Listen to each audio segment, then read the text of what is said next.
News 7 தமிழின் 8 மணி செய்திகளுக்கு உங்களை வரவேற்பது சரண்யா நாகராஜன். ஆர்கே நகரில் ஜெயலலிதாவின் சவப்பெட்டி மாதிரியை வைத்து OPS அணி பிரச்சாரம் செய்வதற்கு டிடிவி தினகரன் கடும் கண்டனம் தெரிவித்துள்ளார். ஆர்கே நகரில் இன்று பிரச்சாரம் மேற்கொண்ட அதிமுக அம்மா அணி வேட்பாளர் டிடிவி தினகரன் பின்னர் செய்தியாளர்களுக்கு அளித்த பேட்டியில் இவ்வாறு கூறினார். மேலும் சவப்பெட்டியை வைத்து OPS தரப்பினர் பிரச்சாரம் மேற்கொள்வது ஜெயலலிதாவின் புகழுக்கு களங்கம் கற்பிக்கும் செயல் என்றும் அவர் குறிப்பிட்டார். மேலும் தன்னை ஆதரித்து நாளை முதல் சமத்துவ மக்கள் கட்சித் தலைவர் சரத்குமார் தேர்தல் பிரச்சாரம் மேற்கொள்வார் என்றும் டிடிவி தினகரன் கூறினார். தமிழகத்தில் தற்போதைய ஆட்சியை கலைக்க திமுக செயல் தலைவர் மு க ஸ்டாலின் முயற்சிக்கிறார் என்றும் அவர் மீண்டும் தேர்தலில் நின்றால் கண்டிப்பாக வெற்றி பெற மாட்டார் என்றும் டிடிவி தினகரன் விமர்சித்தார். மறைந்த முதலமைச்சர் ஜெயலலிதாவின் நல்லாட்சி தொடரவே டிடிவி தினகரனுக்கு ஆதரவளிப்பதாக சரத்குமார் தெரிவித்துள்ளார். சமத்துவ மக்கள் கட்சியின் தலைவர் சரத்குமார் ஆர்கே நகர் தொகுதியில் போட்டியிடும் அதிமுக அம்மா அணி வேட்பாளர் டிடிவி தினகரனை சந்தித்து அவருக்கு ஆதரவு தெரிவித்தார். சென்னை அடையாறில் உள்ள தினகரன் இல்லத்தில் இந்த சந்திப்பு நடைபெற்றது. அப்போது முதலமைச்சர் எடப்பாடி பழனிசாமி, அமைச்சர்கள் செங்கோட்டையன், தங்கமணி, திண்டுக்கல் சீனிவாசன், விஜயபாஸ்கர் ஆகியோர் உடனிருந்தனர். சரத்குமாருடன் சமத்துவ மக்கள் கட்சியின் துணை பொதுச் செயலாளர் சேவியர் மற்றும் கட்சி நிர்வாகி பானு ஆகியோர் வந்திருந்தனர். சந்திப்புக்கு பின் செய்தியாளர்களிடம் பேசிய சரத்குமார், ஆர்கே நகர் தொகுதியில் தினகரனுக்கு ஆதரவாக சமத்துவ மக்கள் கட்சி பிரச்சாரம் செய்யும் எனவும் தினகரன் 50,000 வாக்குகள் வித்தியாசத்தில் வெற்றி பெறுவார் எனவும் தெரிவித்தார். மக்களுக்காக கொடுத்த வாக்குறுதியை நிறைவேற்றிக் கொண்டு மேலும் அது உறுதியாக பயணித்துக் கொண்டிருக்கும் போது ஒரு தேர்தலை சந்திக்கின்ற ஒரு சூழல் வந்திருக்கின்ற சூழலில் உறுதியான மக்களுக்காக சேவை புரிகின்ற நல்லாட்சி நடந்து வருகிறது. அந்த நல்லாட்சி மக்களுக்கு சிறப்பான சேவைகள் செய்ய ஆர்கே நகர் தொகுதியில் மீண்டும் புரட்சித் தலைவியின் தொகுதியாம் ஆர்கே நகர் தொகுதியில் அன்பு அண்ணன் டிடிவி அவர்களை வெற்றி பெறச் செய்ய வேண்டும் என்ற எண்ணத்தோடு நாங்கள் நாளை முதல் பிரச்சாரத்தை துவங்க இருக்கிறோம் என்பதை தெரிவித்துக் கொள்கின்றேன். தொடர்ந்து செய்தியாளர்களிடம் பேசிய அதிமுக அம்மா அணி வேட்பாளர் டிடிவி தினகரன், அதிமுகவிலிருந்து பிரிந்து சென்றவர்கள் மீண்டும் வந்தால் சேர்த்துக் கொள்வோம் என தெரிவித்தார். ஒன்றாக இணைகிறதுங்கிறது கிடையாது. எங்கள்கிட்ட சில பேர் அருமை சகோதரர் சொன்னது கூட சில பேர் சில வருத்தத்தினால வெளியில் போயிருக்காங்க. அவங்க தாங்கள் செய்தது தவறு என்றதை உணர்ந்து வருந்தி மீண்டும் வந்தால் நாங்கள் என்றைக்கும் சேற்றுக்கொள்வோம்.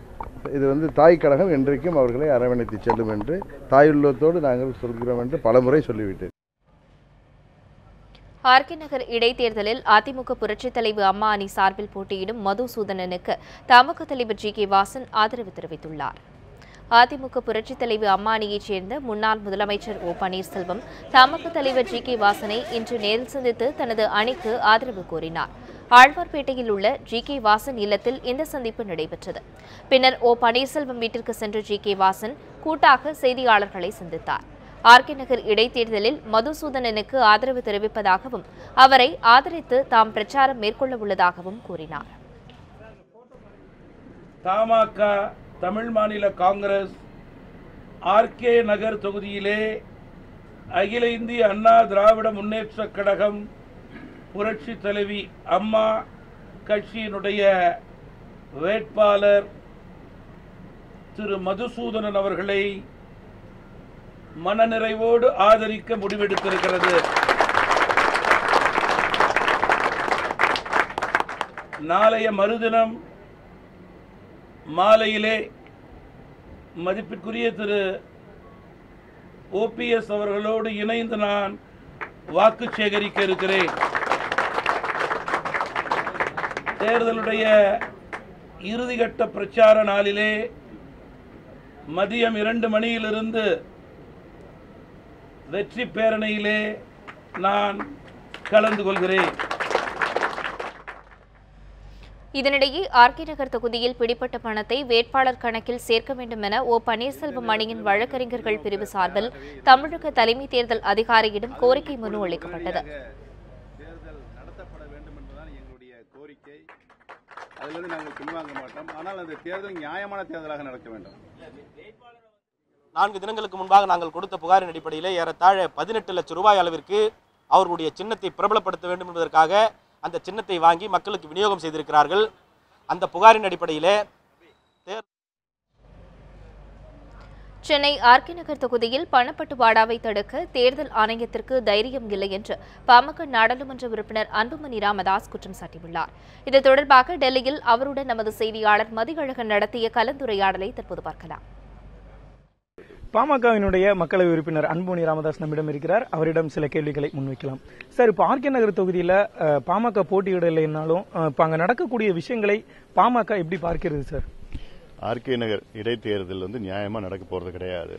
இது சம்பந்தமா எங்களுடைய மருத்துவர் ஐயா அவர்கள் 2 அறிக்கைகள் வெளியிட்டிருக்கிற அறிக்கைகளில் இந்த தேர்தலை தள்ளி வைக்க வேண்டும் என்று சொல்லிட்டு நியாயமா நடக்க போறது. பணம் கொடுத்துட்டு இருக்காங்க. அங்க வன்முறைகள் கத்தி குத்துலாம் நடந்துட்டு இருக்கு. போலி வாக்காளர்கள் சொல்லிட்டு இருக்காங்க. புகார்கள் வந்து கொண்டிருக்கிறது. இந்த சூழலில் இந்த தேர்தல் நியாயமா நடக்க முடியாது. இன்று எங்களுடைய வழக்கறிஞர் பாலு அவர்கள் தமிழக தேர்தல் ஆணையரை சந்தித்து இந்த தேர்தலை தள்ளி வைக்க வேண்டும் என்று கோரிக்கை வைக்க இருக்கின்றார். நம்ம பார்த்திருக்கோம், சில காட்சிகள்லாம் காணொலி காட்சிகள்லாம் பார்த்துட்டு இருக்கோம். அதில் பணம் கொடுத்துட்டு இருக்காங்க. 2000, 4000, 10,000 ஒரு வாக்கு கொடுத்துட்டு இருக்காங்கன்னு நாங்கள் கடந்த முறை நாங்கள் சொல்லிட்டு வரோம். இதை கொடுக்க திட்டமிட்டு இருக்காங்க. ஆளும் கட்சியும் சரி எதிர்கட்சியும் சரி ரெண்டும் கொடுக்கறது திட்டமிட்டு இருக்காங்க. தேர்தல் ஆணையத்துக்கு அதிகாரம் இருக்கு, ஆனால் அந்த தைரியம் இல்லை. இன்னும் சொல்ல போனா ஆண்மை இல்லைன்னு நான் சொல்லுவேன். நான் அதிகாரம் இருக்கு, ஆனால் ஆண்மை கிடையாது. நடவடிக்கை எடுப்பதற்காக ஏதோ சில அதிகாரிகளை மாத்தி இருக்கிறாங்க. இது ஒன்னும் ஆக போறது கிடையாது. இல்ல பரவலா எல்லா பகுதியிலும் காசு கொடுத்துட்டு இருக்காங்க. அங்க அதுக்காக மீண்டும் நான் சொல்லி இதுக்கு என்ன ஒரு தீர்வு என்னன்னா, இந்த தேர்தலை தேர்தல் நாளுக்கு ஒரு நாளுக்கு முன்பு தள்ளி வைக்க வேண்டும். அடுத்தது அடுத்த மாசம் தேர்தல் அறிவிக்கணும். அடுத்தது இதெல்லாம் காசு கொடுத்து முடிச்சதுக்கு அப்புறம் தேர்தல் அன்னைக்கு இரவு தள்ளி வைக்கணும். இது 3-4 முறை செஞ்சுட்டோம்னு வச்சுங்களேன். அடுத்தது இவங்க காசு கொடுக்க யோசிப்பாங்க. என்னடா இப்போ தேர்தல் தள்ளி வச்சிடுவாங்களோ, எதுக்கு காசு கொடுக்கணும், காசு கொடுக்காம அப்புறம் தேர்தல் நடத்திக்கங்க. இதுதான் இதோட தீர்வு. இல்லைன்னா ஒண்ணுமே நடக்க போறது கிடையாது. சென்னை கன்னியாகுமரி இருவழிப்பாதை பணி முடிவடையாததற்கு தமிழக அரசே காரணம் என்று தெற்கு ரயில்வே பொது மேலாளர் குற்றம் சாட்டியுள்ளார்.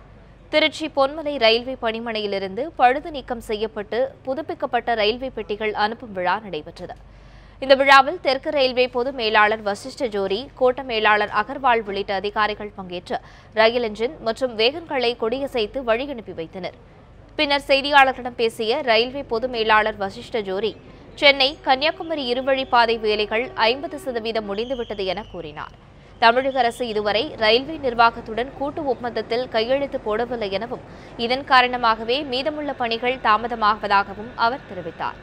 மீதமுள்ள 50% பணிகளுக்கான நிதியை தமிழக அரசு பகிர்ந்து கொள்ள வேண்டும் என்றும் வலியுறுத்திய வசிஷ்ட ஜோரி, ரயில்வே துறையின் கோரிக்கைகளுக்கு தமிழக அரசு செவிசாய்க்கவில்லை என்றும் விமர்சித்தார்.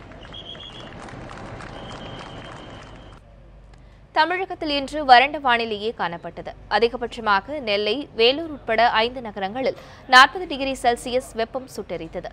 முக்கிய நகரங்களில் பதிவான வெப்பநிலையை இப்போது பார்க்கலாம்.